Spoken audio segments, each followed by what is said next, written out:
أعوذ بالله من الشيطان الرجيم. بسم الله الرحمن الرحيم.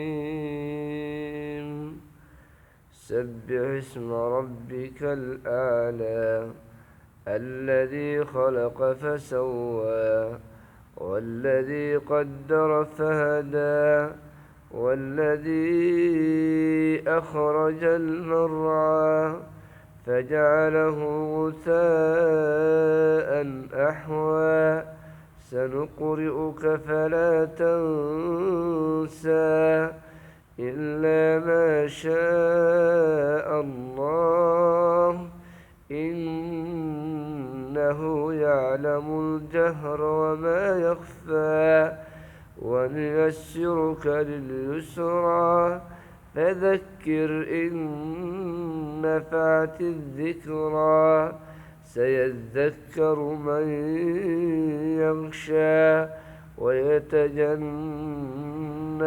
الأشقى الذي يصلى النار الكبرى ثم لا يموت فيها ولا يحيا قد أفلح من تزكى وذكر اسم ربه فصلى بل تؤثرون الحياة الدنيا والآخرة خير وأبقى إن هذا لفي الصحف الأولى صحف إبراهيم وموسى.